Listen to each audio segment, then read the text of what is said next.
Now the next topic is consumers equilibrium through indifference curve approach. We'll start with the definition of consumers equilibrium. Now consumers equilibrium refers to a situation in which a consumer derives maximum satisfaction with his given income and prices of the two commodities. So here underline the keywords. It is a situation in which consumer derives maximum satisfaction with his given income and prices of the two commodities. Only two commodities are taken. Income of the consumer is given, prices are constant, but he achieves maximum satisfaction. So this situation is known as consumers equilibrium. Now, indifference curve approach explains consumers equilibrium with the use of consumers indifference map and budget line. The concepts which you have studied till now are going to be applied here in order to find the consumers equilibrium through IC approach.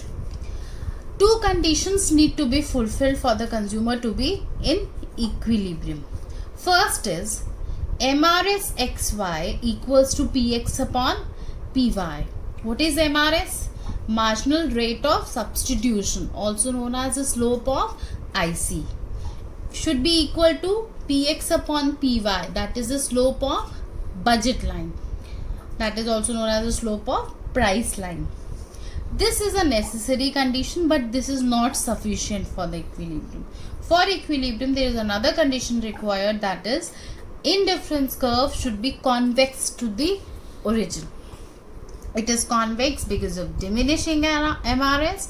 MRS diminishes because of law of DMU. You have already studied this. Now the next topic is consumers equilibrium through indifference curve approach. We'll start with the definition of consumers equilibrium. Now, consumers equilibrium refers to a situation in which a consumer derives maximum satisfaction with his given income and prices of the two commodities. So here underline the keywords. It is a situation in which consumer derives maximum satisfaction with his given income and prices of the two commodities. Only two commodities are taken. Income of the consumer is given, prices are constant, but he achieves maximum satisfaction.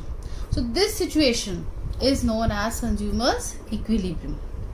Now, indifference curve approach explains consumers equilibrium with the use of consumers indifference map and budget line. The concepts which you have studied till now are going to be applied here in order to find the consumers equilibrium through IC approach. Two conditions need to be fulfilled for the consumer to be in equilibrium. First is MRS XY equals to PX upon PY. What is MRS? Marginal rate of substitution, also known as the slope of IC, should be equal to PX upon PY, that is the slope of budget line, that is also known as the slope of price line. This is a necessary condition, but this is not sufficient for the equilibrium. For equilibrium, there is another condition required, that is indifference curve should be convex to the origin. It is convex because of diminishing MRS. MRS diminishes because of law of DMU. You have already studied this. Now I am going to share with you the explanation of. Now, MRS XY equals to PX upon PY, which means slope of indifference curve equals to slope of budget line. Then consumer attains equilibrium. Now, slope of indifference curve showed you that the units of commodity Y which the consumer sacrifices for more units of commodity X. Say he was sacrificing 5 units of bananas for 1 apple, then 4 units of bananas for 1 apple, then 3 units of bananas for 1 more apple, etc. So this is what consumer does. That should be equal to the slope of budget line, and slope of budget line is also known as slope of price line. and prices of the commodities remain constant.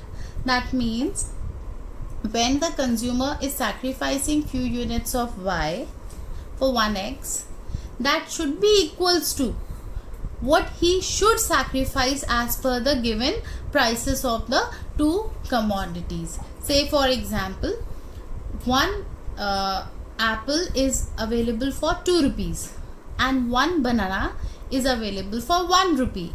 So accordingly, 2 bananas should be sacrificed for 1 apple. 1 banana sacrifice, you'll save 1 rupee. Second banana sacrifice, you'll save 2 rupees. With those 2 rupees, you can buy 1 apple. Now, if a consumer is sacrificing more number of bananas for 1 apple, then he'll not get equilibrium. Equilibrium will be attained only when, as per the prices, he's sacrificing one good for the other. I hope I am clear. Now, further explaining the point, I come here. Let the two goods be X and Y. Condition for the equilibrium is MRS X equals to Px upon Py. But if MRS XY is not equals to Px upon Py, then what? There will be two situations.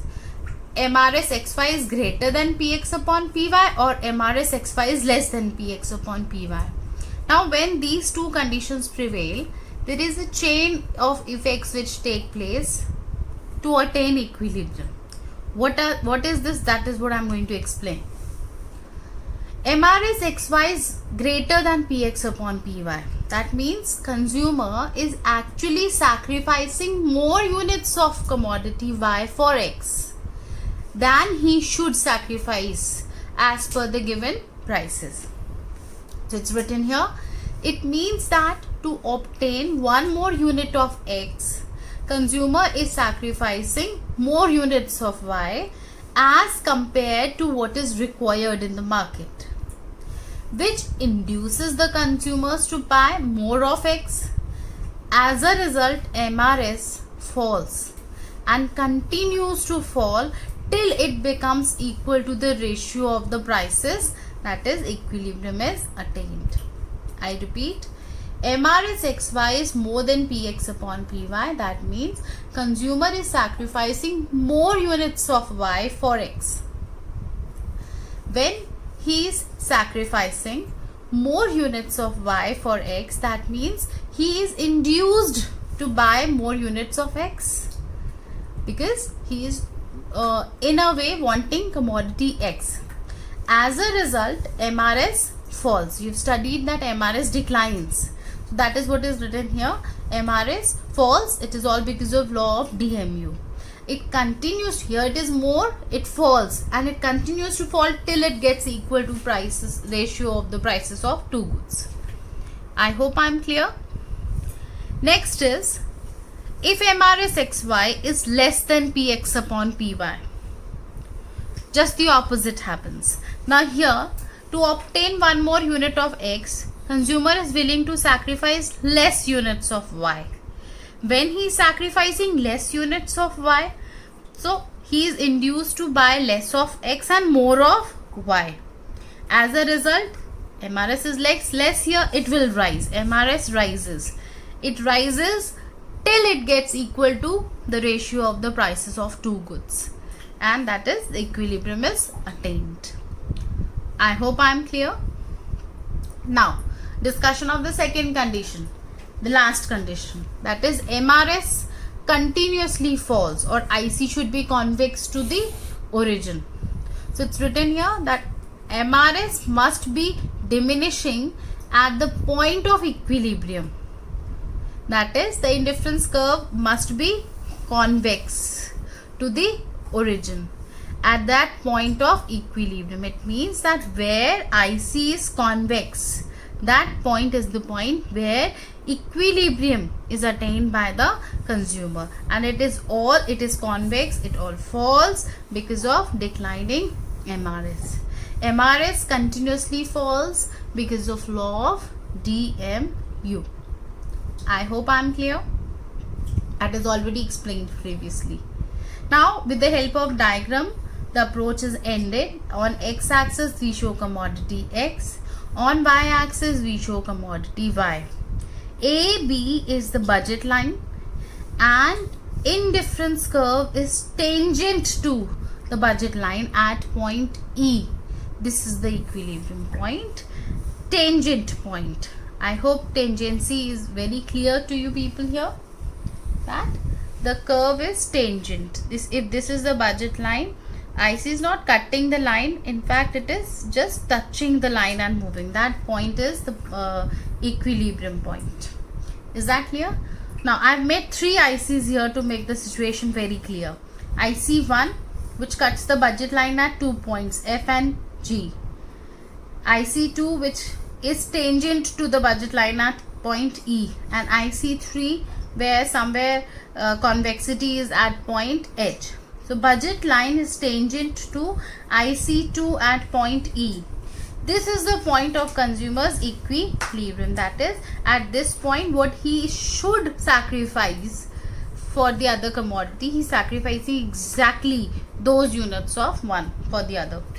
Where the consumer purchases OM unit of commodity X and ON units of commodity Y. This is how he attains equilibrium. I hope I am clear.